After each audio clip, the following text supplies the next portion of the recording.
this is an iHeart podcast. Guaranteed human. Brought to you by the reinvented 2012 Camry. It's ready. Are you? Welcome to Stuff You Should Know from HowStuffWorks.com. Hey, and welcome to the podcast. I'm Josh Clark. There's Charles W. Chuck Bryant. We've been drinking coffee. I am actually, Josh. I told you. What did I tell you 10 minutes ago? That you are drinking coffee. And you showed me even that you are, so I believe And you. it's my first cup since when? Like last February or so? Yeah. Which is weird, man, because you were on coffee for a while. You talked really fast. You were like, oh, I feel weird.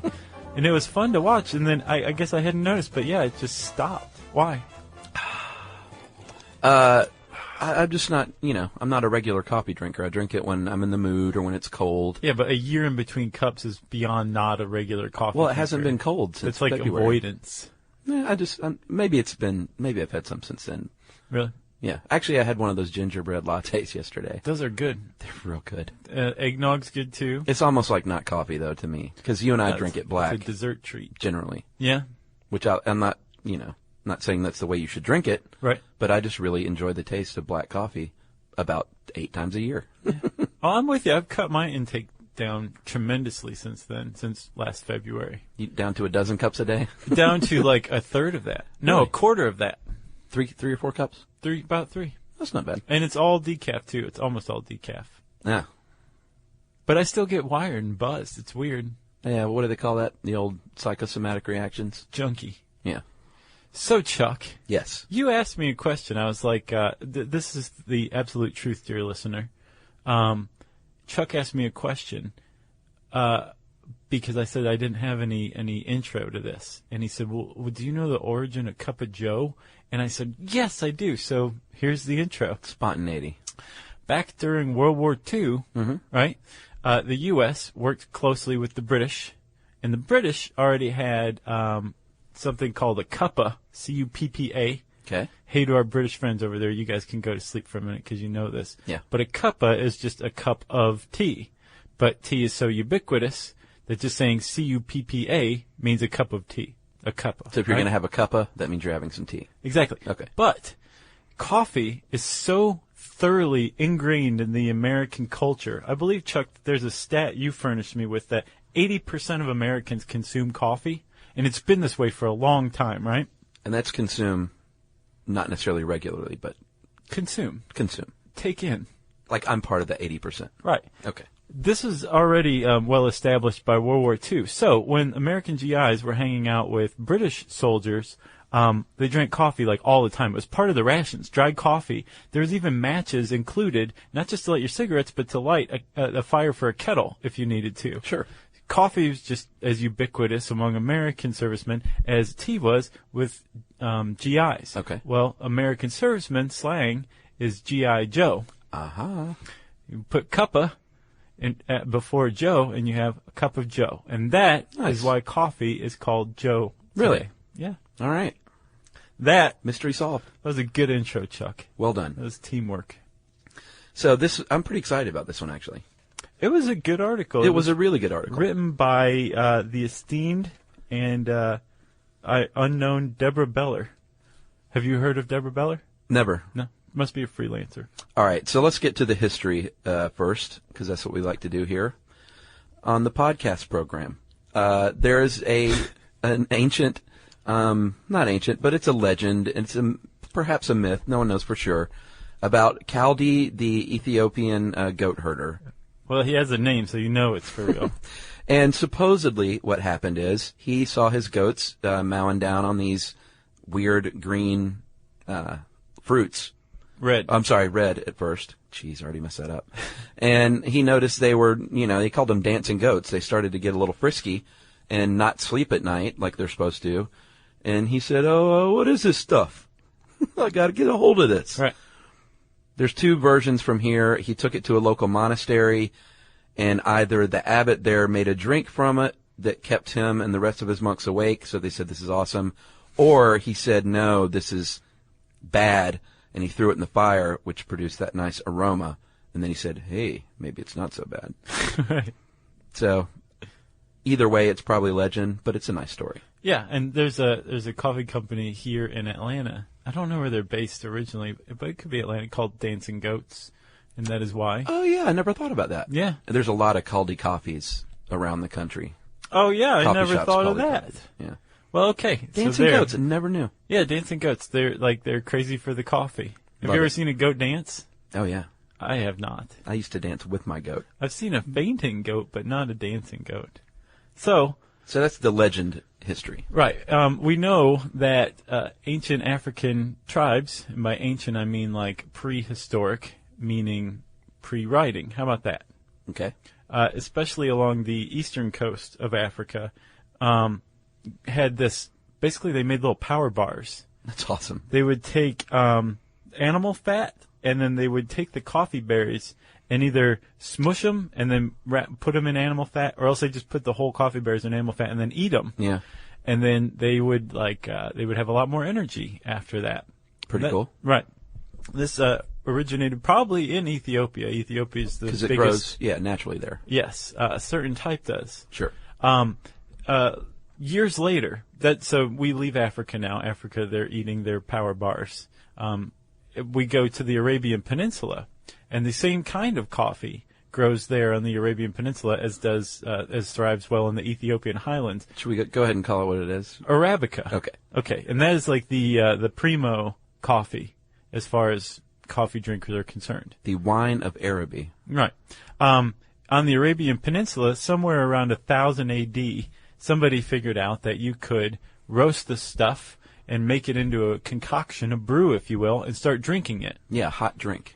By, I think, the 13th century, a couple hundred years later, the Muslims, which had conquered the Arabian Peninsula by then, knew that they had something really special with the coffee. Yeah. So they would export coffee beans, but you would be beheaded if you tried to get a plant or a seed out. Right.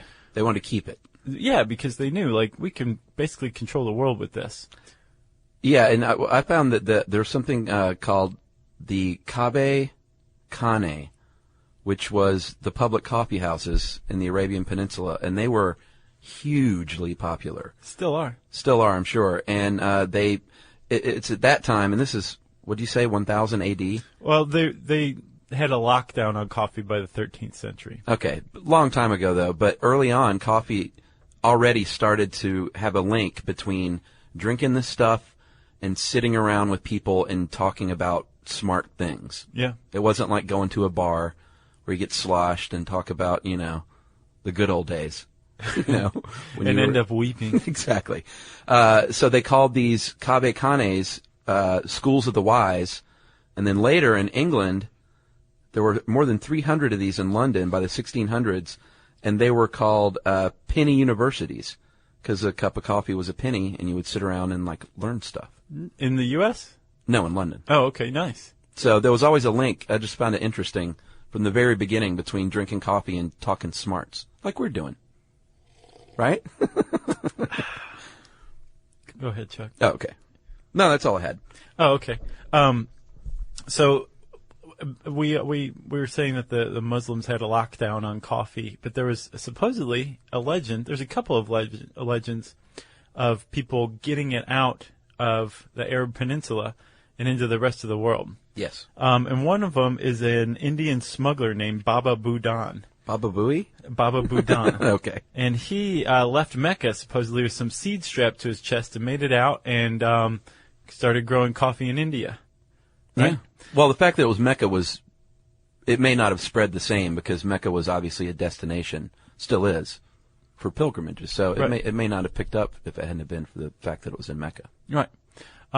Supposedly, I don't know how it got out to Europe, but the first coffee plantation, first European-controlled coffee plantation was established in Java by the Dutch in 1616. And then it made its way across to the Atlantic. And you can kind of see, little by little, there's, histories and legends about how coffee spread, which is pretty cool. So it made its way into India thanks to Baba Budan. It made its way to Brazil thanks to a spy named Lieutenant Colonel Yeah. who was sent by the Emperor of Brazil at the time in 1727. To get coffee. From French Guiana. He said, go find the ambassador's wife, or the emperor of French Guiana, the ambassador. Yeah. Go find his wife and seduce her and get some coffee seedlings. And he did. Yeah, apparently he was a looker, and she was a sucker for a handsome mug. And so when he left, she gave him a bouquet of flowers, and he hid them inside the flowers. So there you have it. So and coffee boom. spreads in Brazil. And now Brazil's like the world's leading grower, I believe, of coffee. That's true. I think in Brazil alone, there are 5 million people who are employed to cultivate and harvest 3 billion coffee plants. That's just in Brazil alone. Wow. So you mentioned Europe, though, and coffee in Europe. It would have not taken hold in Europe nearly as aggressively if it hadn't have been for Pope Clement VIII. Did you hear about this guy? No. It was originally, coffee was very controversial, obviously, early on because it's a drug and a stimulant. And a lot of Europeans cautioned against the bitter invention of Satan. They took it to Pope Clement and said, hey, dude, you got to rule on this evil stuff. Mm-hmm. And he went, well, let me give it a try first. You notice everyone has a Brooklyn accent now. Mm-hmm. And he gave it a try and said, wow, this stuff's pretty awesome, actually. I'm going to give it the stamp of approval.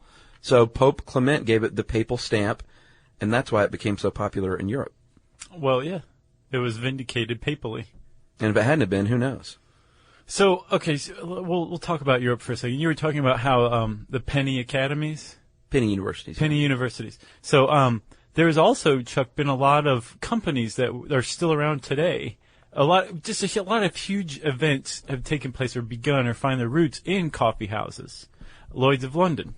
Very true. Lloyd's of London, the huge insurance company, I think the world's largest insurer, began in a coffee house that was owned by a guy named Edward Lloyd. Yep. And I guess to make a little extra money on the side or to keep his patrons happy, he kept a list of all the ships that were insured by some of his patrons, who I guess at the time you could get somebody to cover your ship right as an investment, and Edward Lloyd started keeping track of it, hence Lloyd's of London. And now you have your tonsils insured because of that very day. Mm-hmm. Man, that cost me an arm and a leg, but it's going to be worth it just in case. Also, do you remember how I said that coffee is just so ingrained in American culture? Do you know why? The answer is totally obvious. Boston But Tea it's Party. so obvious, yes. Yeah. It's so obvious you just walk right past it. Yeah, and you don't hear a lot of, not press, but you just don't read about that a lot unless you go looking. And it wasn't just the Boston Tea Party that did it. It was, I mean, that was part of it, but it was all of the taxes on tea that really made it prohibitive for people to drink tea. So they started switching to coffee, and then it became something of a point of national pride. And the Boston Tea Party itself was planned in a coffee house called the Green Dragon. That is very true. So coffee is very much just from the get-go, from it's the reason why everybody was so jacked up for the American Revolution. Well, it's interesting. All these stories come together to make coffee, like the fact that it was in Mecca, the fact that the Pope gave it the stamp of approval, the Boston Tea Party, the ties with smart talk in coffee houses. Right. It's all of those things came together to form the perfect storm of what is now the second leading import or export or just commodity aside from oil. Second leading commodity, as far as I understand, it ranks second to petroleum in terms of dollars traded worldwide. Crazy. And it's the most popular drink on the planet aside from water. And I imagine that's on the normal market. I don't know if anything tops coffee on the black market. Chuck, I think, there's plenty of reasons to love coffee, but probably the most common reason to love coffee is the trimethylxanthine. Caffeine? Yes. Yes. C8H10N4O2, for those in the know. That's caffeine, which has the same but a milder effect on the brain as cocaine or opium, meth. I'm starting to feel this already. I felt the first one this morning. Yeah. Yeah. And caffeine occurs naturally in a number of plants. It's not just coffee, but it's in like whammo amounts in coffee. an average cup of coffee has about 100 milligrams of caffeine. That's a lot. Where if you have like a can of Coke, Yeah. 12-ounce can of Coke, there's 50 milligrams of caffeine. Yeah. So, I mean, it's twice as much. And you can tell, I drank decaffeinated coffee just now, and I'm a little more just decaf. Yeah. And decaf will explain how it comes about later on. But there is one plant out there that naturally is decaffeinated. One naturally decaffeinated bean, right? Yeah, the Madagascar coffee. Crazy. Species Mascarcophia vignei. I wonder if that was naturally happened naturally, if it was I don't know. bred to be so. I don't know. Or not bred, but you know what I mean. So we were talking about the United States, and as big a junkies for coffee as we are, there's only one state in the Union where coffee can grow, and that is Hawaii. And that's because Hawaii exists in the bean belt. That's right. And they grow their very famous and delicious Kona coffee in the volcanic mountains. Mm-hmm. And the bean belt... That's on the Big Island. On the Big Island? Mm-hmm. You're a Hawaii guy now, you know that. The bean belt, as you mentioned, is bounded by the tropics of Capricorn and Cancer. Yes. And Henry Miller running right through the middle. That's right. And the soil, climate, and altitude are awesome for coffee. It means that you're going to get a continually producing tree, which is really cool. One coffee tree can have beans ready to pick, beans in bloom, flowers blooming, all at the same time. Do you remember we saw them in Guatemala? Oh, yeah. I think it's their second or third largest export is coffee. Says they're number 8 in the world. I believe it. Yeah. So the coffee is grown on a tree. It's a woody evergreen tree that can grow up to 30 feet high. But if you're into coffee cultivation, you keep your coffee shrub level so you can harvest it easier. Yeah, you don't want to be bringing ladders in there. No, and most harvesting is done by hand. Like you said, it's constantly productive. So you've got a little bit over here that's mature. You've got a little bit that's ready. And there's flowers. Did you know the coffee tree has flowers? I did. That smell like jasmine, some say. Yeah. And on the spot where those flowers bloomed, about a year later, you're going to have fully mature red coffee cherries is what they're called, ripe for the picking. And they look just like cherries. They do. They're except grouped in bunches. they taste different. Yes. And then one tree in a single season, I thought this is kind of staggering. Just one tree produces 1 to 1.5 pounds, which is less than, it's about a half a kilogram. Yeah, that's one not, tree. Yeah. That takes a lot of trees to produce all the coffee that the world's consuming. Think about that. Yeah. Luckily, we have Babu Budan, who got the coffee out of Saudi Arabia. That's right. Varieties of coffee, Josh, we already mentioned Arabica. There are 2, Arabica and Robusta. Mm-hmm. If you're talking Arabica, those are the original Ethiopian coffee trees, or descendants of. They grow well. They are mild and aromatic. Eventually, that's what you're going to get when you drink a cup of it. About 70% of the world's coffee is Arabica. Grow in higher altitudes, between 2,000 and 6,000 feet above sea level. The Ethiopian highlands is a great place for it. Mild temperatures are required, between 60 and 75 degrees Fahrenheit. 16 to 24 degrees Celsius. And they need about 60 inches of rain per year. That's 152 centimeters. And frost is no good. No. Not at all.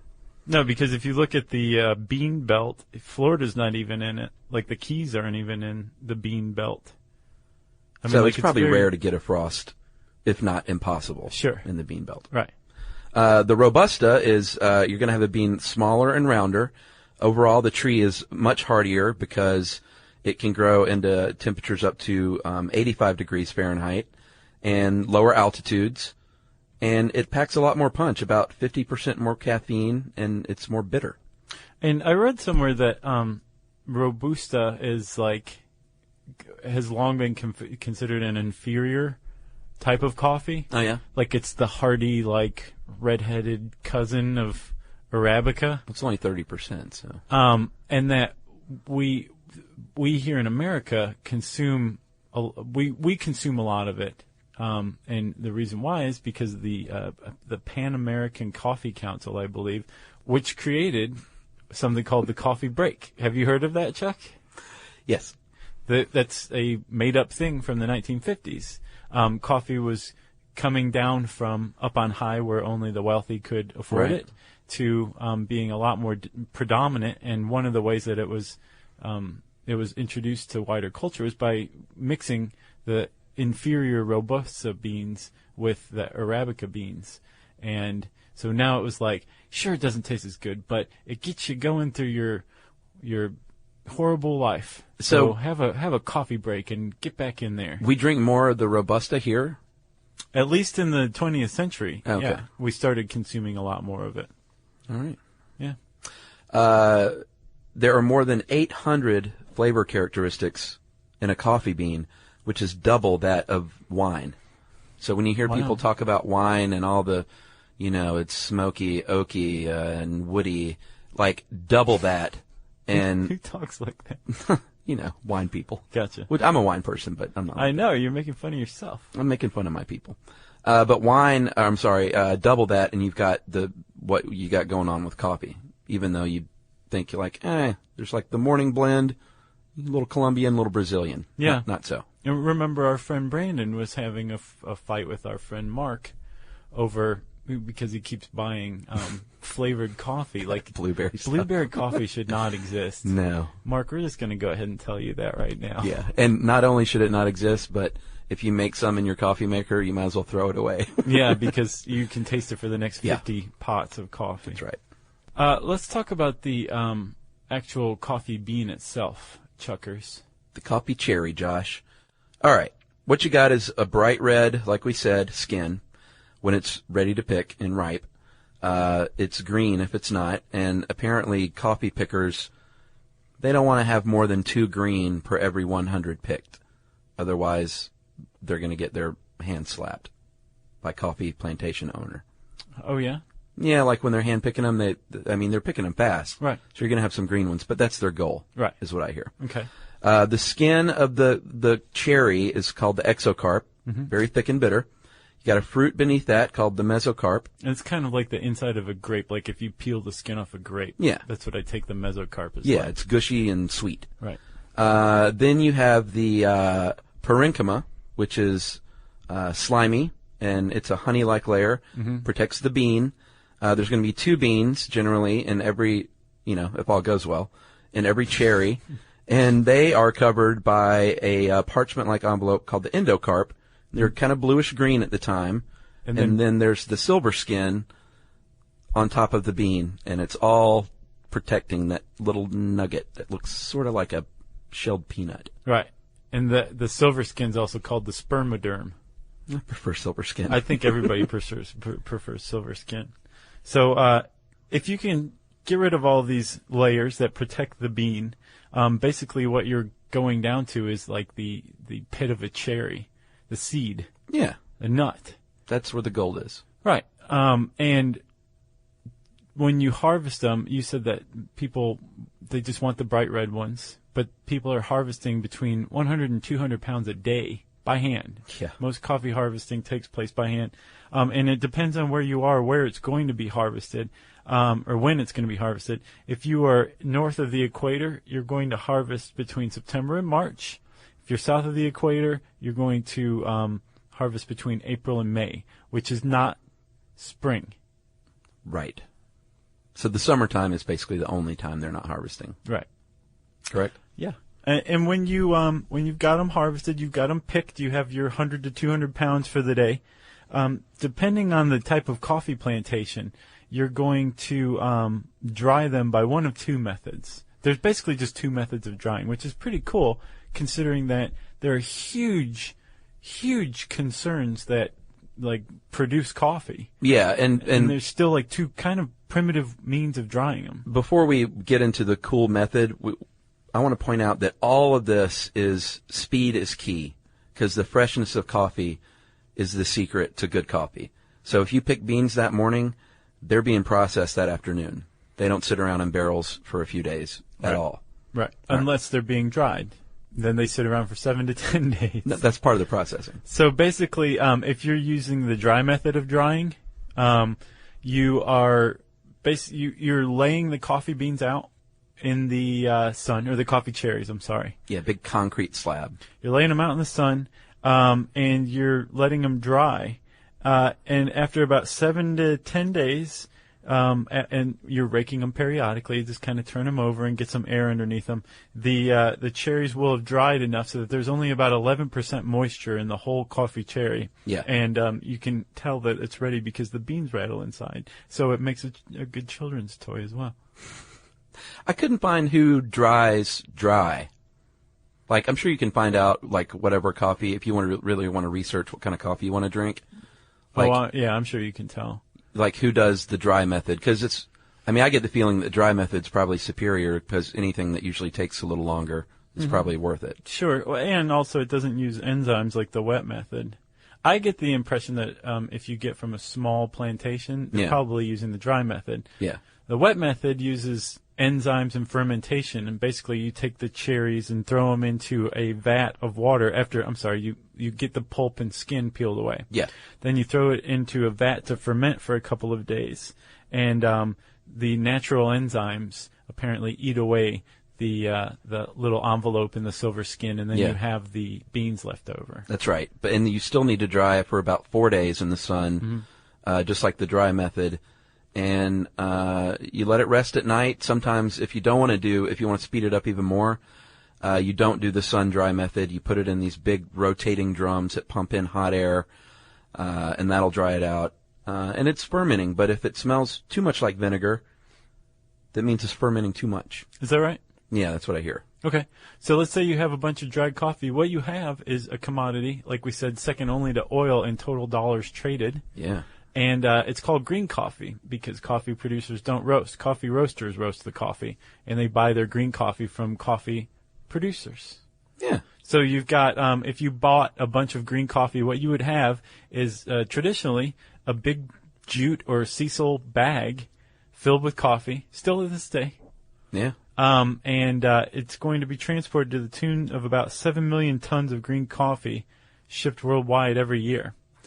Now, it's already hulled, too, at this point, right? Right. It's just the beans. Right. Yeah. So the hulling process, it's a machine that does that, and then they sort them according to class, like grade A beans, grade B beans, grade C. I forgot about that part, yes. But eventually you're going to get a nice bean. Right, and they grade them first by size and then by density. Yeah. And you want the bigger, heavier ones are superior to the smaller ones. Yeah. And either they're graded by hand along a conveyor belt, or there's a conveyor belt and puffs of air that will puff off the lighter, smaller ones. Yeah, or they have little machines like the sorters that sort it according to size. There's all different kinds of machines now. Yes. They also have ones that look exactly like giant spiders that are terrifying, but they get the job done. All right, now to the roasting, that's the good stuff. Yeah. That's where coffee really gets its aroma and its flavor, eventual flavor. And here's an interesting fact. Roasting reduces caffeine.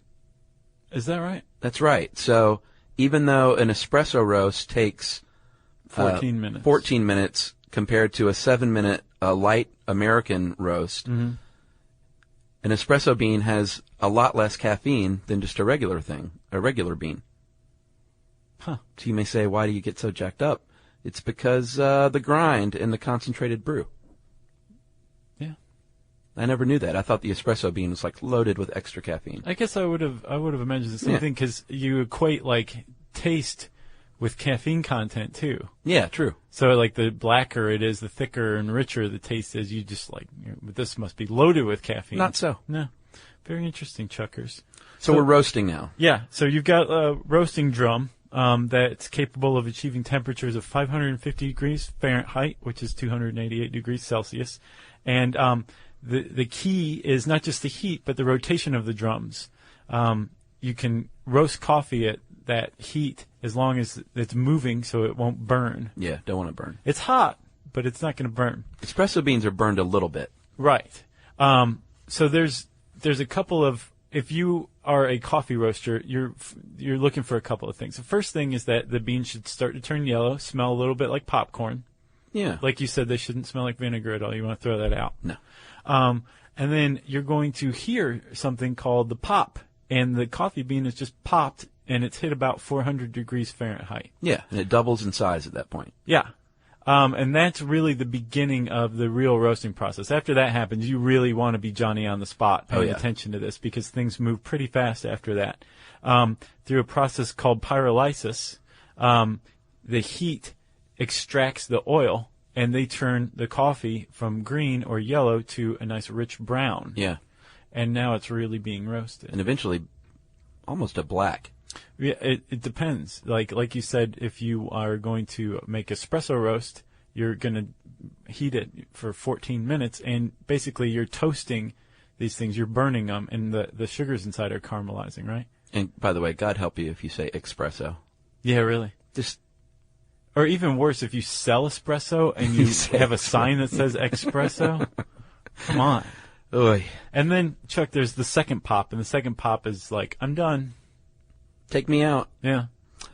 You talked about the roasters. These roast masters, and they are called roast masters because it is a very specialized job. What they do a lot of times is, because you don't want to roast, 10,000 beans and have a bad batch. No. So what they'll do is they have a side room where they roast a little tiny batch. And this is where the roast master does their taste testing. They'll brew up 4 cups of coffee from different parts of the batch just to make sure they've covered it all. They push aside the foam, and when they don't put it in a coffee maker, they put the grounds in a cup with hot water and let it steep. Like old school. Yeah, that's how I make coffee. Or what I like to call camping style. Do you do that at home? Yeah. You just boil it with the French press. Oh, French press. Sure. I have several ways. I also have this coffee maker that Yumi got me. It's a Bodum, and it uses vacuum. It uses a vacuum to suck water up into this top bulb, and it just sits there and percolates, and then it drips back down. Really? But just the coffee does. The grounds stay up above, and then you take the top part off, and you've got like a little pot of coffee. It's awesome. It's fun to watch. I find that a press pot is a little chalky for my taste. Oh yeah, it totally is. But I guess it's just, if you like that, you like it. But you have to grind it just right. Yeah. Which we'll talk about in a second. It's all about the grind, Josh. But what they do is, like I said, they got the small batch, they brew up the 4 cups, they steep it, and then they push aside the foam on the surface to release the aroma, and that's called breaking the cup. Mm-hmm. They sniff it, then they skim the grounds from the surface and do a little sip and spit for each cup, and then they say, hey, it's ready. Go ahead and brew the big batch. Right. And then when no one's looking, they snort the grounds. That's right. And another interesting thing is that once they roast it, it actually gets packaged still hot. It goes into the bag hot, and they pump in nitrogen to replace the oxygen. Jeez. And because you don't want oxygen. And then that vacuum seals it. Yeah, oxygen degrades the freshness of coffee faster than anything else. So yeah, that's why everything's vacuum sealed. Well, let's go. We're there. Okay. Freshness. There's 4 keys to making really good coffee, right? You've got your roasted coffee. It's been roasted masterfully. And now it's your turn. You have a bag of beans that's vacuum sealed, very fresh. You can still tell it's warm even, Chuck. And so you have 4 things you want to take into consideration. Freshness, the type of the grind, the ratio of water to coffee, and then water purity and the purity of your coffee maker. And by the way, don't either A, buy ground coffee, or B, buy coffee and grind it in the store. You're not doing yourselves any favors. If you want a really nice cup of coffee. And tell everybody to just leave you alone while you enjoy your coffee. Yeah, do whatever you want, people. But if you're a coffee connoisseur, yeah, you're not doing that. Yeah, exactly. You're grinding. You have a home grinder. You're buying beans. You have a home grinder, and you're grinding just enough to make a couple of cups of coffee. Well, and not only do you have a home grinder, but you should have a nice grinder. Yeah. I went to research. Emily drinks a latte every morning of her life. Yeah. And she had a crappy little grinder and a crappy espresso machine. So I invested in the good stuff. Nice. And the difference between the $15 grinder and the $100 grinder is massive. I would imagine so, yeah. It's really all about the grind. Is it a burr grinder? I've heard burr grinders are the best ones. It's a burr grinder, and it's, I don't know enough about coffee to know the difference, but I started reading up on it, and it said the grind is the key. Yeah. So, as you say, the grind is the key. You've got your freshness. You don't want coffee that's older than 2 weeks. You don't want to grind it ahead of time. No. And if you do end up somehow with some ground coffee, you want to keep it in the fridge, and it will stay up to 2 weeks. Don't try to get Chuck Bryant to drink any of it, though. No, I'm not like that. I'll drink anything. I'm just teasing. Yeah. But the grind, like you say, is what releases all of the flavors and aromas and every great little nugget of goodness in coffee. It's the way you grind it. And anybody who's ever ground coffee, especially at like Trader Joe's or something, you can adjust the dial. Yeah. And it will say French press, espresso, automatic drip. Yeah. Right? And espressos are really fine grind. Very. And Turkish is actually even finer than that. But the grind is related to the amount of time it takes to make the coffee. Right. So espresso is very fine, almost powdery, and that takes about 25 seconds to make espresso. With steam. It takes about 10 minutes to make a pot of regular drip coffee. So for that, you have a coarser grind is what it's called. Yeah.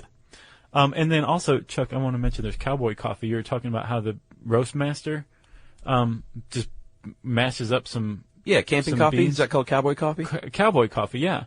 And apparently it used to be very difficult for Cookie to get anybody to grind coffee because that gets sold very, very often. Yeah. So I believe in the 19th century there was a coffee company called Arbuckle's Coffee, and they put a peppermint stick in every bag of coffee so that Cookie could be like, hey, whoever grinds this gets the peppermint really? stick. And yeah, apparently Nice. Cookie had no trouble after that. That's a great story, Josh. I agree, Chuck. I love it. So you talked about proportion of water to coffee. Everyone has their slight variation. Some people like it a little stronger. Some people like it a little weaker. Yeah, I found this ratio to be wanting. Oh, really? Yeah. Because what we have here in this article is 2 tablespoons of ground coffee for 6 ounces of water. They say that makes a strong cup, but you say more? I like a little more coffee than that. A little more? Yeah. Which is like a heaping kitchen spoon? No, kitchen spoon's about 1 tablespoon. Oh, okay. No, So I you mean... want 2 of those. Yeah, that's what I mean. Yeah. Yes, heaping for sure. Okay. Yeah. Yeah. Oh, yeah. You don't level it off. You're like if it doesn't fall off on the way into the basket or the French press, right? It's fine. Okay. And they also say that cold water, fresh cold water, is what you really want to start with, and eventually you want to end up with 200 degrees Fahrenheit, 93 Celsius, if you want to really get all the flavor out of the beans. Right. And keep your maker clean. Got to clean that thing out. Well, there's the irony. If your coffee smells like vinegar, you've got bad coffee, but you want to use a vinegar solution to clean out your coffee pot. Crazy. Yeah. Every once in a while, rinse it out. I don't know what the proportion is. Make it up. I think there's got to be a certain amount of weeks or amount of coffee pots you've brewed, but if you start to taste bitter coffee, then it's time. Or if you taste blueberry coffee. Yeah, and you want to do the vinegar thing too. Or throw it out. And then we talked about the Madagascar coffee species that naturally produces decaf. But most people don't drink this. Instead, they're drinking stuff that has been removed somehow. Crazy. The caffeine's been removed from the beans either by using a chemical solvent. Gross. Which extracts the caffeine and then the solvent's washed away. Wow. And then the other method is to steam the beans. Nice. And that gets some of the outer part of the bean, which apparently packs the most caffeine, worn away, and you've got decaf. And then I think they scrape the rest of it away after that even. Yeah. So if you're into healthy, then get organic decaf if you want decaf. Non-chemical solvent. Yeah. Decaf. You don't want to be drinking that. Yeah. So then coffee around the world, Chuck. America... Thank you to our friends at Starbucks who founded their company in 1971, has kind of come out of its haze of not that great coffee, and is starting to understand like, oh, there's really good coffee out there, and it's it good coffee? Because I've heard coffee people say, Starbucks really isn't even good coffee because of X, Y, and Z. I was trying to be polite here, and I was thanking Starbucks of 1971, not Starbucks of 2011. Sure. Starbucks opened America up to the concept of good coffee. Doesn't necessarily serve it good coffee. Or at least expensive coffee. Right. Yeah. But for the most part, Americans still prefer the American roast, which is about a 7-minute roast, like you said. Yeah. Which is just shameful, if you ask me. So what do you think, though? I mean, I'm not an aficionado. Are we talking about this? Well, I don't know. I mean, I just hear coffee snobs say, Starbucks isn't even good. But then I think those are people that are just fighting the big mass corporation that's on every corner. Well, I don't know, man. I tend to go with the coffee snobs in that one. Yeah. I think it used to be a lot about like there's way too many Starbucks out there, and now I think it's like they're just not, the coffee just doesn't taste that good. It's really cloying. But the thing is I wonder also if I'm missing something, because how does Starbucks not know that its coffee tastes like this? Right. And why wouldn't they change it? Yeah. What's the deal? I'm sure someone out there, we're going to get some good emails on this from people who really know how they treat their beans. From Ted Starbuck himself. He's going to be like, I'm suing you too. Teddy Starbuck. French roast, very dark, robust. Cafe au lait. It's going to be half milk, half coffee. I don't know why you'd want to ruin your coffee with half milk, personally. It's good. Is it? Yeah. Viennese roast. I think Vienna was the first coffee shop in Europe was in Vienna. I might be wrong. I can't remember. I think so. Possibly. We'll find out. At any rate, the Viennese roast is very popular. Dark roast, 2/3 dark roast beans, 1/3 regular roast.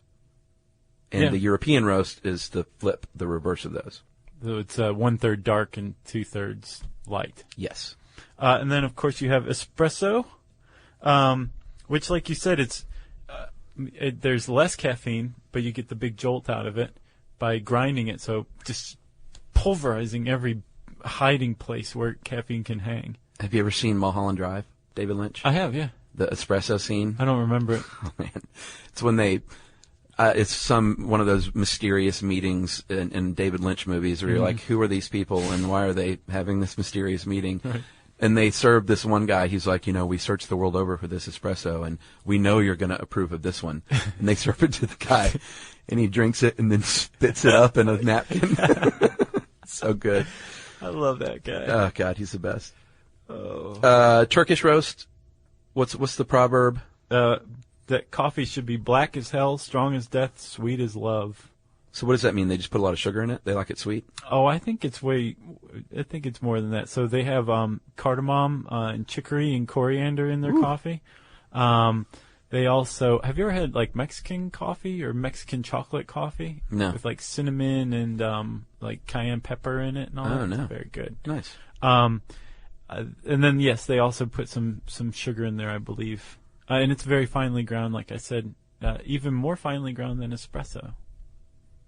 Boy, that's powdery. Yeah, and thick. They make it real thick. Oh, yeah. Yeah. In Cuba, you're going to get the Cafe Cubano, which you do it like a shot, which is pretty cool. And it's like espresso, but you don't sip it with your Sambuca or your lemon twist or whatever. Have you ever had a lemon twist with espresso? Yeah, sure. Oh, I never have. No. Remember Balky in Beverly Hills Cop? He said, "Can I interest you in an espresso with a lemon twist?" Yeah. Yeah. And then in Thailand, I didn't realize this. Coffee is really strong there, and it is chicory tinged, iced and sweetened with condensed milk. So I don't know if they don't drink hot coffee at all, or I know it's in Japan. It's like coffee is huge there. I think it's always hot in Thailand, and they're like, it's too hot for hot coffee. Is that what it is? So apparently, if you want to make it at home, you just take some coffee, a little sweetened condensed milk, and some ice, and there's your Thai coffee. Boom. So, Chuck, I am heartened by some recent research that has come to light that basically says drink as much coffee as you like. Yeah, they used to say, like, coffee's bad for you. You don't want to have too much. But right. Now, Bolic acid's bad for you. Too much caffeine will make you go shoot people. I mean, it's been crazy. There's good and bad. Let's just say that. So let's talk about there's some sort of weird link between coffee consumption and diabetes. There's a negative correlation, whereas the more coffee you drink, the lower your risk of diabetes, right? Type 2 diabetes specifically? Yeah, they did 9 studies about 5 years ago, and 4 to 6 cups of coffee per day versus 2 or less reduced your risk by 30%, which is pretty significant. Yeah, that's extremely significant. 35% if you drank more than 6 cups a day. All right. And whether you drink decaf or caffeinated, the results were the same. Yeah, so it's not the caffeine. No. Which I thought was it's interesting. Probably the bolic acid. We're going to do a caffeine podcast, by the way. Okay. That's coming. Free radicals, which may or may not exist. Supposedly there's phytochemicals, about 1,000 of them, in coffee beans. And if free radicals do exist, these phytochemicals act as antioxidants, preventing the aging process and all sorts of cellular damage if free radicals exist. They say that coffee improves memory and cognition. They did plenty of studies on this. And coffee drinkers, people that drink coffee in the morning especially, perform better than non-drinkers when it comes to learning new information. Yeah, I was surprised by this. Like, I'm not surprised, but I wonder if they did a follow-up like 4 hours later. Like, how you doing now? Exactly. Yeah, the coffee crash. I get that, which is, I think, why people like my brother-in-law drink coffee all day long. Yeah. There is no coffee crash when you drink 2 pots a day. No, I know what you mean. But you also don't sleep. And, like, your calf muscles rupture through your skin. Have they done a study on that? I can tell you. All right, what about the bad? Because, you know, not everything is all good. Well, when you drink a lot of coffee, you pee calcium. And that means that you are losing bone density, e.g., coffee can increase osteoporosis. But they say, add a little milk to your coffee, balance it out. Oh, yeah. That's what it says here, at least. It definitely makes sense. Or yogurt. But who wants to eat yogurt? So if you put I love yogurt. I'm just kidding. I like it all right. 2 tablespoons of, but only the good stuff, like only Greek yogurt. Yeah. 2 tablespoons of milk or yogurt per cup of coffee. I don't see putting yogurt in coffee, though. Like, you'd have to be literally insane to do that. It seems like it would just coagulate and lump up. Yeah. Gross. Like, they would take you away and lock you up if somebody saw you putting yogurt in your coffee. Josh, I know you like your skin. I know you like to remain youthful and handsome and sexy. But it's just like an exercise in futility, I feel like. I disagree. Coffee has antioxidants. If you drink too much of it, it will cause your skin to wrinkle probably quicker than your average dude who doesn't because of dehydration. Mm-hmm. That's what they say. I've heard that. I don't know about this weight gain thing. Basically, there's a change in blood sugar that the caffeine high can produce, which is strange because that would seem to contradict the diabetes study. If there was a less of a risk of diabetes. Yeah. Huh. But apparently, if we because we love eating donuts with our coffee and that kind of thing too. Sure. You can actually gain weight if you eat a lot of coffee because you're like, I would have another crawler. Right. Why not? Because it goes so I've got well. some coffee. Do you dunk? I have dunked in the past. Yeah. I'm not that big on it. Yeah. I also will dunk an Oreo from time to time, but it's not like every time I eat Oreos I have to have milk. Oh, I thought you meant Oreo and coffee. No. Okay.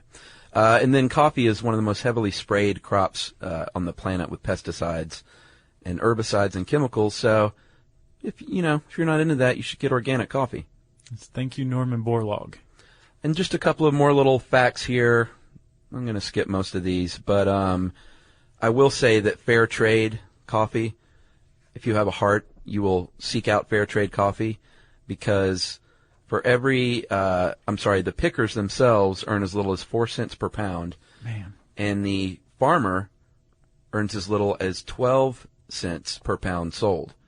So the fair trade movement tries to redistribute profits so that all these people earn decent wages. I believe the fair trade movement originated around coffee production. Like, I think that was the first industry. I think that's where its cradle lies. Oh, yeah? Yeah. And finally, Josh, if you are one of those dudes or ladies who start your day off by going to your local coffee shop to get a cup of coffee on your way to work, you're going to wait in line about 45 hours a year for that coffee. Wow. Not too bad. A couple of days. That's a lot, though. You're also going to drop about $165 on coffee every year. Yeah, I don't know low about to that. me. That to me looks like a stat if you buy and make your own coffee. Because gotcha. I bought one of those gingerbread ones yesterday at Starbucks. Oh, yeah. It was like $5.25. Yeah. Let's even say $4, and you drink coffee every day. Yeah. And you buy one a day. There's plenty of people out there who buy 365 cups of coffee. Yeah. That's more than $1,000 on coffee a year. Yeah, that's way low then. Yep. That's just a stupid statistic you came up with. I'm done with my coffee. We're done with the podcast. Well, no, we're not quite done yet. You got some stuff? Chuck, let's forego listener mail. And instead, Sure. we're not going to just let you go. Before we let everybody go, we want to wish everyone a very happy New Year. Yeah. No matter where you are, no matter what time it is, we are wishing you a very, very happy, safe, bountiful, beautiful, wonderful 2012. Yeah, and that's what I love about New Year is it's everyone. We're not going to get a mail saying, well, in my country, we don't do this, or down here, it's not that. Right. Everyone gets a New Year. So you must really love New Year's. I love it. Yeah. So Merry, Merry New Year. And I want to also say a very, very special happy birthday to a very, very special girl who has her birthday the 2 days before New Year's. No way. My Yumi. I was assuming that. Yes. Well, happy birthday, Yums. We love Thank you. Happy birthday, Yumi. And Happy New Year to everybody. And if you, I forgot almost, Chuck. Sure. If you want to get in touch with us, you can tweet to us at SYSK Podcast, Facebook.com/Stuff You Should Know. And you can send us a good old-fashioned Happy New Year email to stuffpodcast@howstuffworks.com. For more on this and thousands of other topics, visit howstuffworks.com. To learn more about the podcast, click on the podcast icon in the upper right corner of our homepage. The How Stuff Works iPhone app has arrived. Download it today on iTunes. Brought to you by the reinvented 2012 Camry. It's ready. Are you? This is an iHeart podcast. Guaranteed human.